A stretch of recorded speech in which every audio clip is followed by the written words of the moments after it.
Shalom à toutes les épouses de Christ à travers le monde. Mon nom est Douce Colombe Koulia et je suis épouse de Christ. Amen. Alors, si tu comprends cette appellation, alors c'est que tu comprends que Christ reviendra chercher son épouse sans tache et sans ride. Éphésiens 5, verset 27 déclare ceci. Pour la faire paraître devant lui, une église glorieuse, n'ayant ni tache, ni ride, ni rien de semblable, mais étant sainte et irrépréhensible. Éphésiens 5, verset 27. Alors, plusieurs abonnés m'ont demandé de faire une vidéo sur l'Halloween. En effet, on a constaté dans le milieu chrétien et avec un étonnement total que les enfants de Jésus-Christ, les enfants du Dieu des dieux, le souffle de vie, les enfants du souffle de vie en personne se déguisent et deviennent des représentants de la mort pour une poignée de bonbons. Aujourd'hui, je vais parler d'un sujet qui concerne pas mal tout le monde. Nous le savons, c'est l'Halloween qui arrive à grands pas. Quand je ne connaissais pas Jésus, l'Halloween, j'aimais ça. C'était fou. C'était fou. Mais je le voyais comme synonyme de bonbon, je vais être très honnête. Mais lorsque le Seigneur Jésus m'a sorti de ma torpeur et qu'il a augmenté mon intelligence et ma sagesse, ben j'ai compris que en fait, j'étais vraiment dans les ténèbres et que l'occultisme m'avait bien tenu, bien serré. Mais l'heure est venue de devenir des tueuses d'ignorance, parce que c'est l'ignorance qui tue le peuple de Dieu. Amen. Dans les écoles, les enfants sont très mal enseignés. Concernant l'Halloween, malheureusement, ce n'est pas l'éducation nationale qui va renverser la tendance.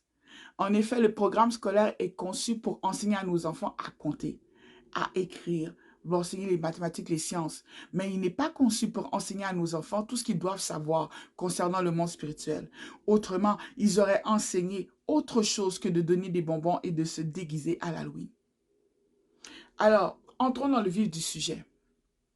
L'Halloween. D'où vient l'Halloween? D'où ça vient? La fête moderne que nous appelons Halloween trouve son origine dans la pleine lune la plus proche du 1er novembre. Pourquoi? Pourquoi le 1er novembre? Parce que le 1er novembre, c'est le nouvel an des sorcières. En effet, l'Halloween a pour origine une fête celtique. Bien avant Jésus-Christ, au moins 2000 ans avant le Seigneur, c'était déjà pratiqué. Les druides de la Grande-Bretagne, de l'Irlande, de l'Écosse, de la France, de l'Allemagne et d'autres pays celtiques observaient la fête de Samhain. S-A-M, c'était l'écrit A-I-N, mais moi je l'écris S-A-M avec un H-A-I-N. C'est ainsi que moi j'ai toujours écrit. Notamment en faisant des sacrifices. C'est comme ça qu'ils honoraient ce moment-là. Alors, qu'est-ce qui se passe? Les dieux et les pratiques religieuses des Celtes et des Gallo-Romains ont fait l'objet de nombreuses études. Les inscriptions qui ont été trouvées dans les pays celtes et qui contiennent des dédicaces, ces dédicaces-là sont pour des dieux. OK? Et vous pouvez les rencontrer, vous pouvez les trouver en France, dans la province de Rhénane, en Alsace et dans les Pays-Bas. C'est une culture qui semble avoir perdu en popularité, mais en réalité, c'est faux. Elle semble même avoir été dissoute, mais elle n'est pas dissoute. Elle s'est glissée dans le catholicisme. Et ça, là, je vais en parler plus en détail plus tard. Amen. Alors, que sait-on des Celtes? Parce que tu t'inspires d'eux. Donc, faut savoir de qui tu t'inspires. Si vous cherchez par vous-même des informations concernant les Celtes, vous risquez de tomber sur une amalgame d'informations, certaines farfelues, d'autres non. Mais il faut vraiment aller chercher en profondeur. Vous avez probablement déjà entendu parler, ainsi le gouvernement français dire ceci, nous sommes des Gaulois, ou bien encore nous les Français, nous avons pour descendants les Gaulois. Les Gaulois, c'est des Celtes. Astérix, c'est un Celte.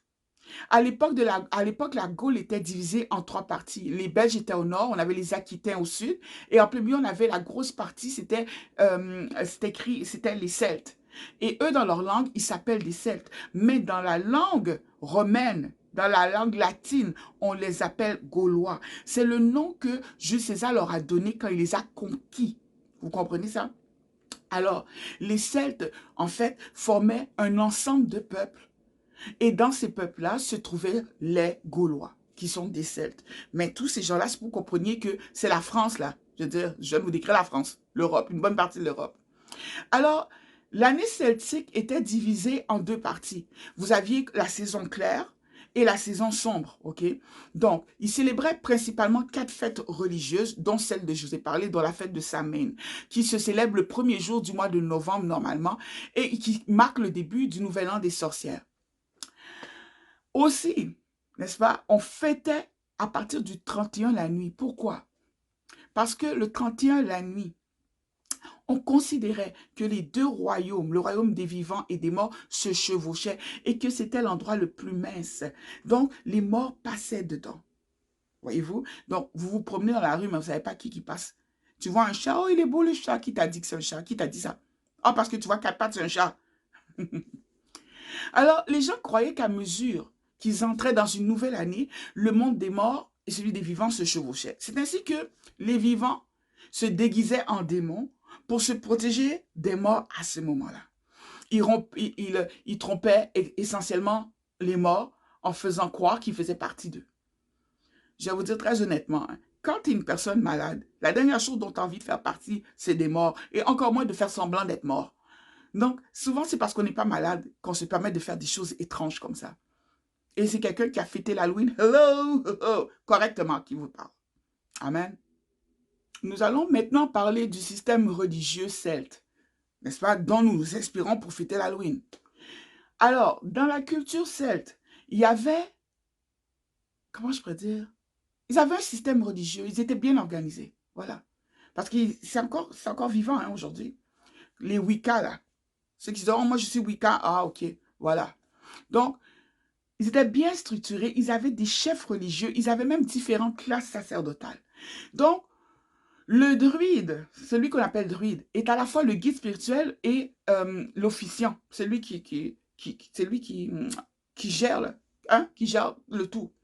Le système religieux des Celtes est un système qui est polythéiste, ce qui est contraire à la nôtre. Nous, les chrétiens, nous sommes monothéistes. On croit en un seul Dieu qui a trois. Il est trois en un, mais c'est un seul Dieu auquel on croit. On ne croit pas en 30 dieux, ni en 43 dieux. D'ailleurs, une chance parce que, merci Seigneur, je ne saurais pas à qui m'adresser. Maintenant, parmi les dieux qu'adoraient les Celtes, je vais en nommer quelques-uns dont on a trouvé les gravures sur les murs. Et puis, si vous allez en Europe, vous pouvez aussi aller vérifier. Il n'y a pas de problème. Alors, ils adoraient d'abord Mercure. Ils le regardaient comme l'inventeur de tous les arts, comme le guide des voyageurs et comme, comme celui qui préside toutes sortes de gains et de commerce. Moi, je regarde Jésus-Christ qui a dit que l'or et l'argent lui appartiennent. Après lui, vous avez Apollon, Mars, Jupiter et Minerve. Ils ont de ces divinités à peu près les mêmes que on trouve dans les autres nations, dans la mythologie grecque, là, carrément. Alors, Apollon, lui, il fait quoi? Apollon, lui, il guérit les maladies. Moi, c'est Jésus. Par les meurtrissures de Jésus, j'ai été guéri. Minerve enseigne les éléments de l'industrie et des arts. L'Esprit de l'Éternel a enseigné lui-même. Je vais vous mettre le passage. Jupiter, lui, il tient aussi l'empire. Mars, c'est le dieu de la guerre. C'est à lui qu'ils prient lorsqu'ils ont résolu de combattre. C'est à lui qu'ils font affaire lorsqu'ils font le vœu de consacrer la dépouille de leurs ennemis. Vous avez bien compris. Ils tuent les gens et puis après ça, ils les consacrent. C'est bizarre, mais c'est bel et bien une pratique. C'est ainsi. Ils offrent aussi des sacrifices. Comme pour toutes les religions, la notion de sacrifice est présente dans la spiritualité des Celtes. Nous, les chrétiens aussi, nous avons un sacrifice. Quand le Seigneur dit un sacrifice de bonne odeur, il dit apportez sur l'autel vos paroles. Vos paroles. Paroles. Donc, ce qui sort de ma bouche, Dieu mange ça. Vous comprenez? Donc, les sacrifices requièrent quoi d'habitude? Un sacrificateur, n'est-ce pas? Et ça requérait pour eux un druide, ça requérait bien sûr le sacrifice et une assemblée. Ils offraient 3 sortes de sacrifices. Ils avaient la première qu'ils appelaient un sacrifice sans effusion de sang. Donc, tu sais, si je te prends, je t'étrangle, ben, je pense que tu risques de pas saigner. OK? Il y a aussi les sacrifices avec effusion de sang. Ben, si je t'égorge, c'est pas mal ça. Effusion de sang. Et il y a celui sans mise à mort. Donc, quel exemple je peux donner? Je donne ma jambe droite. Tiens, tu me coupes ça là, mais je vais survivre. Amen. Il est donc intéressant de noter que parmi les faits historiques que nous avons répertoriés, ceci est aussi mentionné. Les Gaulois, les Celtes, ont combattu pour maintenir leur religion. Et la dernière fois qu'ils ont défendu leur indépendance religieuse, c'était contre Rome. Et ils sont devenus le plus ferme appui du catholicisme. Les Celtes sont devenus le plus ferme appui du catholicisme. Alors, qu'est-ce qu'ils offraient en sacrifice? C'est pas compliqué. Ils offraient en sacrifice des animaux, veau gras, moutons noirs de préférence. Ils offraient leurs enfants. Tu trompes ta femme, tu veux t'en débarrasser, tu la donnes en sacrifice, c'est pas des blagues, c'est très sérieux. Les druides passaient de porte en porte pour demander que les gens donnent. Et si tu donnais, tu te voyais promettre une année de prospérité. Mais si tu ne donnais pas, tu te fais menacer, mais copieusement, d'une manière que tu n'as pas envie. Tu sais, il faut comprendre aussi. Donc, ils prenaient tous les sacrifices, ils les mettaient dans un grand panier en osier et ils mettaient le feu.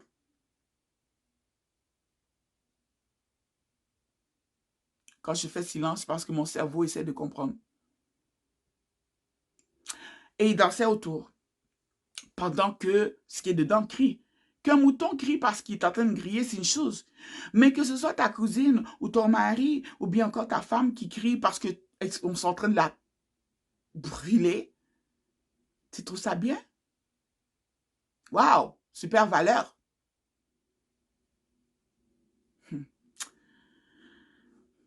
Alors, comment un culte païen a pu devenir un solide allié du catholicisme? Quel rapport peut-il bien y avoir entre les ténèbres et la lumière? Si lumière il y a, arrêtons-nous quand même un moment et posons-nous la question. Posons-nous la question. Je ne calcule même pas le nombre d'insultes que je reçois des catholiques. Comme si moi, je n'avais pas essayé de devenir sœur cloîtrée. Je parle de ce que je connais. Mais oui, j'ai une vie chargée. Oui, j'ai été dans beaucoup de trucs, c'est vrai. Continuons. J'aimerais conclure avec la partie qui, pour moi, est plus importante, c'est-à-dire la partie de la parole de Dieu. La parole de Dieu, c'est l'expression de sa pensée. Alors, qu'en pense-t-il? Regardons aussi en même temps deux pratiques qui sont bien connues ici, qui est le trick or treat et le jack aux lanternes. Amen. Tout d'abord, prenons le trick or treat pour commencer. Trick or treat, ça signifie littéralement un sort ou une friandise. Donc, tu sonnes chez moi pour me demander si je te donne des bonbons. C'est quoi cette histoire? Aujourd'hui, on le traduit comme ça, des bonbons ou un sort. Mais maintenant, on n'ose même pas dire le mot sort, mais c'est quand même ça. Alors, il faut remonter à l'histoire irlandaise pour comprendre pourquoi on dit trick or treat. Une fois par an, les familles démunies frappaient aux portes des familles les plus aisées dans la ville, le village, pour demander l'aumône. Alors, ces dernières, ces familles aisées, elles avaient le choix d'apporter leur aide ou bien encore de juste claquer la porte. Alors, il s'avère que certaines personnes s'y sont refusées, ce qui était bon, leur droit. Hein, je veux dire, tu es millionnaire, tu veux laisser crever ton voisin. C'est un droit. Mais Dieu se fera un devoir de te rappeler qu'il est Dieu une fois que tu seras devant le trône. Ça, je vous le dis. C'est alors que, lorsque eux, ils refusaient l'aide aux nécessités, et bien les démunis, ben, ils se sont mis à leur jouer des tours. Et on dit jouer des tours, hein. Ça, on s'entend par jouer des tours quand même. On s'entend, hein. C'était pas agréable, c'était des choses pas cool. Donc, aujourd'hui, les bonbons ont remplacé les sacrifices humains d'autrefois. Mais c'est toujours trompeur. La réponse traditionnelle à ceux qui ne veulent pas se faire jouer de tours, c'est de donner. C'est de donner le sacrifice. Et le sacrifice est représenté par quoi aujourd'hui? Par un bonbon. Je ne pense pas que tu vas prendre ton fils de 6 mois pour le donner. Mais par exemple, quand on sonne, on fait trick or treat. Toi, tu fais comme, ah ben oui, tiens, une poignée de bonbons. Et après, tu t'étonnes que les esprits viennent t'écœurer toute l'année. Tu t'étonnes que tes enfants font des cauchemars. Tu t'étonnes de finir à l'hôpital. Tu t'étonnes des accidents d'auto à répétition. Tu t'étonnes que ton fils de 16 ans finisse dans un trou alors que tu as galéré toute ta vie pour l'élever. Tout ça parce que personne n'a pris le temps de t'enseigner. C'est cher payé. Et c'est le rôle de l'Église que d'enseigner les gens dans la vérité. Alors, qu'en est-il maintenant des costumes? Qu'en est-il maintenant des costumes? Les costumes sont aussi originaires de toutes ces terribles pratiques. Alors que les gens et les animaux hurlaient d'agonie, comme je vous ai dit tout à l'heure, dans le panier en osier qui est au beau milieu, et rappelez-vous que c'est une fête où les morts sont invités, ok? Alors, les autres personnes s'habillaient, se déguisaient pour se faire passer pour des morts, donc on ne vient pas les emmerder. Vous comprenez ça? Donc, eux là, ils tournent autour du feu. Qu'est-ce que Dieu pense de ça? Déjà, si tu sacrifies mes 2 chiens, je serais fâché. Donc, je n'ai pas besoin de dire pour des humains. Ils dansaient, ils chantaient, ils sautaient à travers les flammes dans l'espoir d'éloigner les mauvais esprits. Il est évident que l'Halloween est une journée païenne, enracinée dans les pires rituels et cultes païens.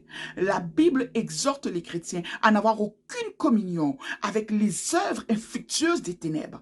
Éphésiens 5, verset 11. Que dit maintenant 1 Corinthiens 10, verset 20?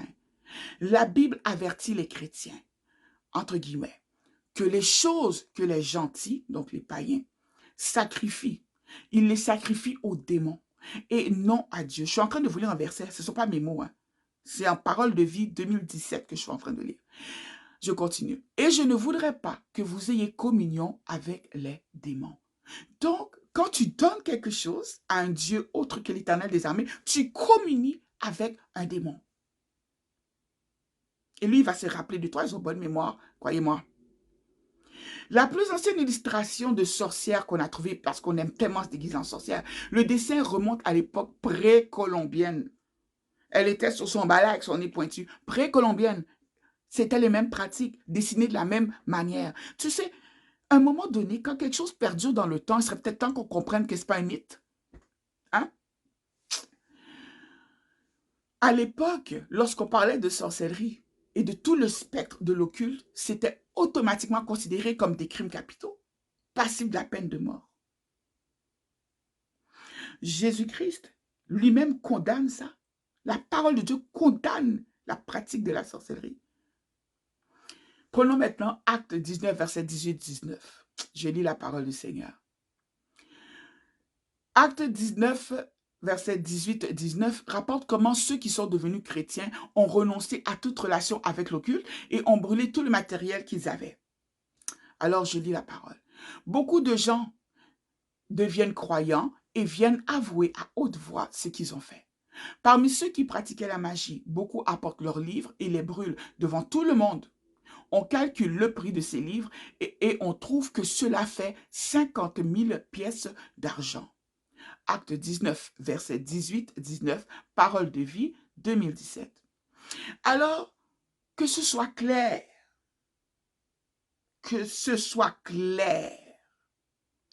s'habiller comme des sorcières, c'est incompatible avec le témoignage d'un chrétien. De plus, de nombreux costumes d'Halloween que vous mettez sur vos enfants sont associés aux pires cérémonies païennes qui existent. Psaume 139, verset 14, qui est un psaume que je chéris beaucoup, c'est un verset qui m'a beaucoup aidé dans ma vie, dit ceci: « Je te loue de ce que je suis une créature si merveilleuse. Tes œuvres sont admirables et mon âme le reconnaît bien. » La créature merveilleuse, c'est cette tête que tu viens pointer aux portes des gens, le 31. Créature merveilleuse. Mais attendez, en tout respect, on se fout de qui exactement là?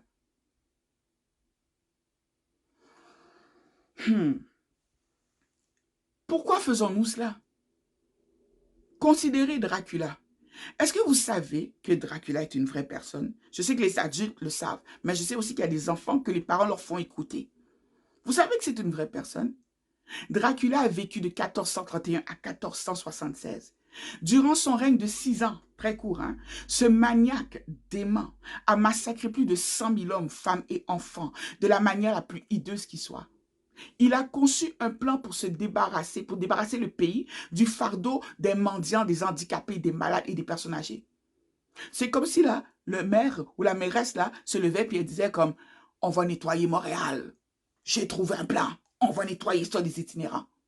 Alors, qu'est-ce qu'il a fait, Dracula? Il a invité à un festin tous ces gens-là. Il les a bien nourris, bien enivrés. Puis il leur a demandé ceci. Voulez-vous être sans souci, ne manquant de rien dans ce monde? Évidemment, ils ont crié quoi, vous pensez? Oui! Dracula a alors ordonné que le palais soit barricadé et il y a mis le feu. Personne n'a échappé. Cet événement tragique était la maison originale de l'horreur. Oui, j'ai fait une maison hantée, j'ai fait une maison hantée, ouais, j'invite les enfants à la maison hantée. Je vous présente la première maison hantée. Maison de l'horreur. Alors, Halloween est une journée dangereuse parce que c'est aussi une journée de repérage et d'initiation. L'Halloween accentue la mutilation, le meurtre, le sang, les tripes et tout ce qui est gore. Il glorifie, il le glorifie. Il glorifie tout ce que Satan aime. L'Halloween le glorifie. Nommez-moi quelque chose que vous faites à l'Halloween que Jésus aime. Oh, réveillez-vous. La vérité est que des millions de personnes, et probablement vos enfants, seront exposés à une série presque infinie de programmes de télévision, de vidéos, d'activités communautaires, soi-disant religieuses, qui va glorifier quoi? La torture, le meurtre, la mutilation. Mais je vous pose la question, en tant que parent, n'est-ce pas toutes ces choses que vous avez cherché à faire éviter à vos enfants? Ou bien est-ce que ces mots font partie de votre liste de valeurs? Est-ce que ces mots font partie de vos valeurs? Moi, j'en doute, sincèrement. Ceux qui me suivent là, je sais que ce sont des femmes qui veulent s'en sortir. Des femmes de valeur. Alors, comprenez bien. Les enfants doivent entrer, ok, toujours dans votre maison avec un bon état d'esprit. Assurez-vous qu'ils savent faire la différence entre ce qui est un jeu et ce qui ne l'est pas. L'Halloween n'est pas un jeu. Même les parents les plus prudents peuvent mal évaluer la réaction de leurs enfants. Si l'enfant est horrifié, ben, vous venez de traumatiser votre enfant à vie. Vous l'avez traumatisé. Vous avez vous-même bousillé le cerveau de votre enfant.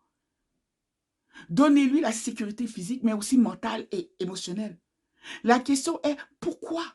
Pourquoi est-ce qu'on accepte d'exposer nos enfants à des choses aussi traumatisantes? En quoi est-ce que c'est nécessaire? Ils ne servent à rien.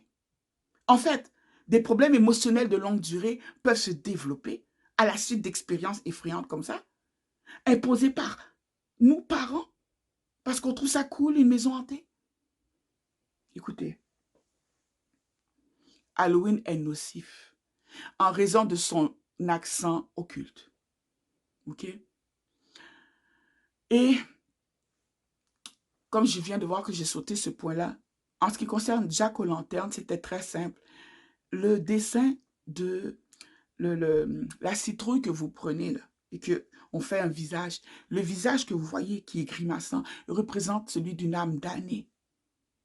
Vous l'invitez dans votre maison, il ne faut pas faire ça. Je vais vous rappeler que j'ai été initiée à l'occultisme et à la dure. Les pèlerins ont longtemps empêché l'occultisme d'arriver jusqu'ici. Mais c'est seulement en 1845 que la Lune a commencé ici. 45-46 à peu près. C'était à cause de la famine, je pense. Il y avait une famine en Irlande. La famine de la pomme de terre, on appelle ça. Donc, les Irlandais sont venus ici en Amérique. Je vais vous lire ce passage parce qu'il est important. Deutéronome 18, verset 10 à 12 déclare: Il ne se trouvera personne parmi toi qui fasse passer par le feu son fils ou sa fille, ni devin, ni pronostiqueur, ni enchanteur, ni magicien, ni personne qui use de maléfice, ni personne qui consulte un sorcier, ni aucun diseur de bonne aventure, ni personne qui interroge les morts, car quiconque fait ces choses est une abomination à l'Éternel, et c'est à cause de ces abominations que l'Éternel, ton Dieu, chasse ces nations de devant toi. 1 Chronique 10, verset 13. Ainsi mourut Saül à cause de la faute qu'il avait commise contre l'Éternel, au sujet de la parole de l'Éternel qu'il n'avait point observée, et aussi parce qu'il interrogea et consulta ceux qui évoquent les esprits. Ésaïe 25, verset 8. Il anéantit la mort pour toujours. Le Seigneur, l'Éternel, essuie les larmes de tous les visages. Il fait disparaître de toute la terre l'opprobre de son peuple, car l'Éternel a parlé. Donc, Dieu donne son Fils pour anéantir la mort, et nous célébrons la mort. Trouvez l'erreur. Honnêtement, je dis ça, puis en dedans de moi, je sens que des larmes, parce que c'est tellement évident. Alors, si tu n'as pas Jésus dans ta vie, c'est normal que tu ne comprennes pas ce que je dis. C'est normal. Pas la peine de te fatiguer à m'écrire des insultes. Ça peut te coûter cher. Faut pas faire ça. Faut pas faire ça. Faut pas faire ça. Nous avons tous reçu une grâce. Et je sais qui se tient avec moi. Donc, il se peut que tu n'aies pas compris. Il n'y a pas de problème. Mais pour vous, chrétiens, qui avez reçu l'Esprit de Dieu, l'Esprit de la révélation, le Saint-Esprit de Dieu, l'Esprit, vous avez reçu Zoé, la vie. Pourquoi est-ce que tout ce que Dieu a décrit dans Deutéronome, les sorcières, pronostiqueurs, meurtriers, blablabla, pourquoi c'est en ça que ton enfant est déguisé le 31? Qui t'a dit de faire ça? Et puis tu penses quoi? Que tu vas venir faire Alléluia, Korabababa, et puis tu vas monter au ciel. Mais il ne faut pas blaguer l'Éternel, c'est quoi ça? Tu blagues qui au fait? Tu communies pas avec des humains, avec des démons. Puis après tu Korabababa. Really? Mon ami, si c'est parce que tu n'avais pas compris, comme moi, je n'avais pas compris, je vous assure que j'avais 23, 24 ans, je n'avais pas compris, tu es à la bonne place. On se sort de là. Mais, si tu fais ces pratiques volontairement, sache qu'il y a un danger pour toi. Et si tu ne crois pas ce que je dis, c'est pas grave. Je te donne 12 mois. Mon nom est Douce Colombe Koulia. Que la paix du Seigneur soit avec vous. Shalom.